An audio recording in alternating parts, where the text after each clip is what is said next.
Waalaikumsalam warahmatullahi wabarakatuh. Selamat pagi anak-anak. Pagi Bu. Bagaimana kabarnya hari ini?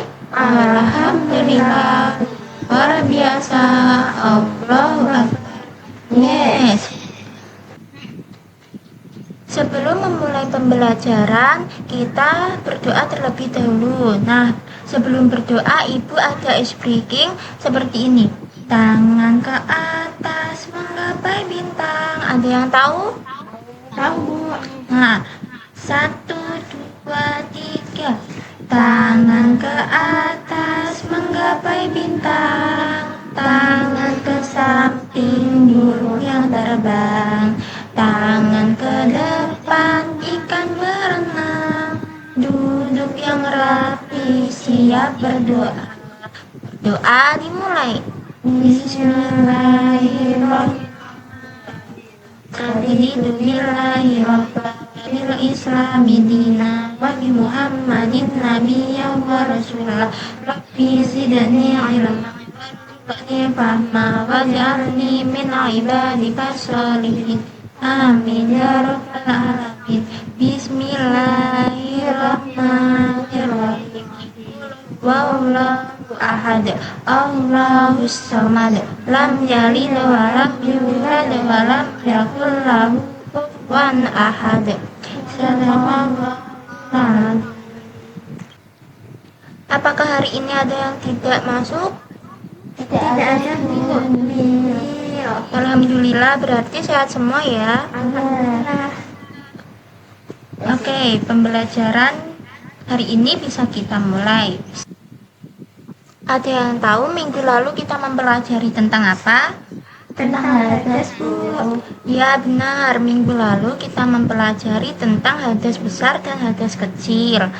Nah, minggu ini kita akan mempelajari materi tentang berwudu.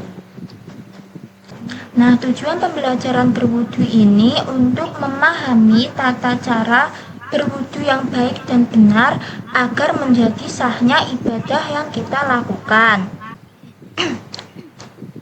Nah, pembahasan yang pertama yaitu mengenai pengertian berwudu. Nah, coba Mbak Naila dibaca pengertian berwudu itu apa? Berwudu adalah bersuci dari hadas kecil dengan menggunakan air yang suci. Berwudu merupakan syarat sah sholat. Tidak sah sholat orang yang mandi berhadas.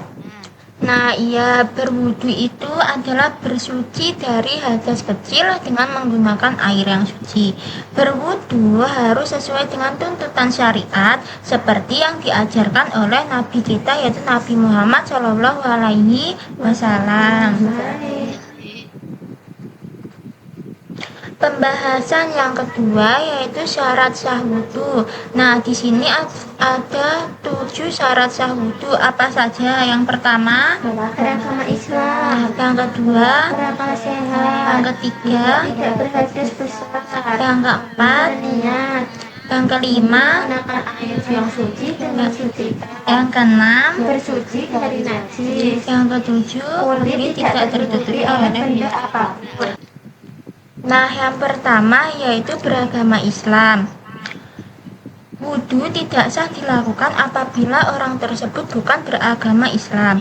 Yang kedua yaitu berakal sehat. Wudu yang dilakukan oleh orang gila maka tidak sah. Yang ketiga yaitu tidak berhadas besar. Perempuan yang haid tidak dapat bersuci dengan cara berwudu. Yang keempat yaitu niat. Niat letaknya di dalam hati dan tidak diucapkan dengan lisan. Yang kelima yaitu menggunakan air yang suci dan mensucikan. Selain air suci dan mensucikan, untuk berwudu harus halal, bukan hasil curian. Yang keenam yaitu bersuci dari najis. Seperti setelah buang air, kita diwajibkan beristinja terlebih dahulu sebelum berwudu. Yang ketujuh yaitu kulit tidak tertutupi oleh benda apapun. Air wudu harus benar sampai ke kulit kita. Nah, pokok pembahasan yang ketiga mengenai rukun wudu. Di situ ada berapa rukun wudunya? Apa saja? Basuh wajah dengan sempurna. Yang kedua, Membasuh kedua tangan sampai siku. yang ketiga, Mengusap seluruh kepala termasuk telinga. yang keempat, Membasuh kedua kaki termasuk kedua mata kaki. yang kelima, Tertib artinya berurutan dari rukun yang satu ke rukun yang lain. yang keenam, Mualah artinya terus bersambung, yaitu tidak ada jeda waktu yang lama antara rukun yang satu dan rukun yang berikutnya. nah, itu tadi yang termasuk rukun wudhu. Sekarang pokok pembahasan sekarang mengenai sunnah-sunnah wudhu. Apa itu sunnah-sunnah wudhu? Coba Mbak Nisa dibaca.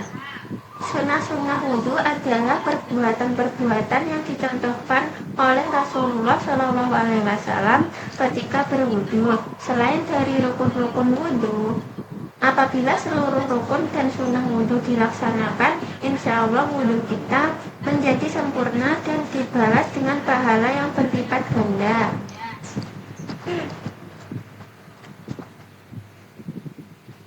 Nah, ya, sunnah-sunnah wudhu adalah perbuatan yang dicontohkan oleh Rasulullah ketika berwudhu. Yang namanya sunnah itu bisa dilakukan, bisa juga tidak dilakukan. Di situ di dalam PPT ada berapa sunnah wudhu? 10. Apa saja? Membaca bismillah, membasuh kedua telapak tangan sebelum memasukkan ke wadah air, berkumur, menghirup air ke hidung, mengusap seluruh kepala, mengusap kedua telinga luar dalam dengan air baru, menggosok gigi atau bersiwak, membasuh sela-sela jari tangan dan kaki, mendahulukan bagian kanan baru kemudian kiri, mensucikan masing-masing 3 kali, doa setelah wudhu. Nah, pintar. Itu tadi 10 sunnah-sunnah wudhu. Sekarang pokok pembahasan yang kelima yaitu mengenai pembatal wudhu. Di situ ada berapa pembatal wudhu? 5. Apa saja? Keluar sesuai dari pukul atau dubur, misalnya buang angin, kencing, dan buang air besar. Tidur dengan lalap atau pingsan. Yang ketiga, Hilang akal, misalnya gila atau mabuk. yang keempat, Pukul atau dubur tanpa penghalang. yang kelima. Morotat. Nah, itu tadi termasuk pembatal wudhu. Jadi ketika kita sholat lalu kita berhadas seperti buang angin atau buang air besar, maka sholat tersebut batal. Jadi kita harus melakukan dengan cara bersuci, yaitu berwudhu kembali dan mengulang sholat dari awal. Nah, setelah kita mempelajari mengenai pengertian wudhu, syarat sah wudhu, rukun wudhu, sunnah-sunnah wudhu, dan pembatal wudhu, kita harus belajar tata cara berwudhu yang baik dan benar. Yang pertama yaitu membasuh kedua telapak 3 kali dengan mengucapkan basmalah. Bagaimana membasuh kedua telapak tangan itu? Nah, sambil mengucap Bismillahirrahmanirrahim. Yang kedua apa? Berkumur 3 kali. Nah, jadi kita harus berkumur 3 kali. Yang ketiga, Menghirup air ke dalam hidung sebanyak 3 kali. ya seperti yang ada di gambar PPT ya. Jelas ya gambarnya, Nana. Jelas, Bu. Nah, yang keempat, membasuh seluruh bagian wajah yang terlihat sejumlah 3 kali dengan membaca niat wudhu dalam hati.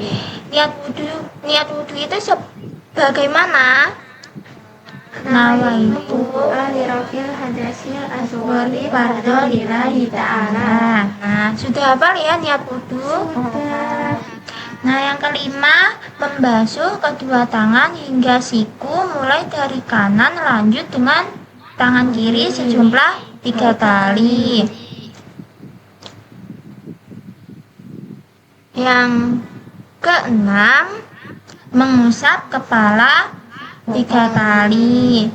Yang ketujuh, membasuh kedua tiga kali, diawali yang di kanan lalu kiri. Dan yang terakhir, membasuh kedua kaki hingga mata hingga kaki 3 kali, juga dimulai dari kanan ke kiri. Nah, itu tadi materi yang dapat Ibu paparkan. Apakah ada yang belum bisa dipahami? Tidak, Ibu sudah paham insya Allah. Nah, jika sudah paham, Ibu akan memberi tugas. Ibu kirim ke via grup WhatsApp ya, anak-anak. Ya, Bu. Baik, sebelum menutup pembelajaran, Ibu berpesan untuk kalian lebih dipelajari lebih lanjut mengenai materi berwudu agar wudu kalian sah dan baik. Sekian pembelajaran yang dapat Ibu sampaikan. Kita akhiri dengan bacaan hamdalah. Alhamdulillahirabbil alamin. Semoga bermanfaat. Wassalamualaikum warahmatullahi wabarakatuh. Waalaikumsalam warahmatullahi wabarakatuh. Terima kasih, Bu. Sama. Yuk.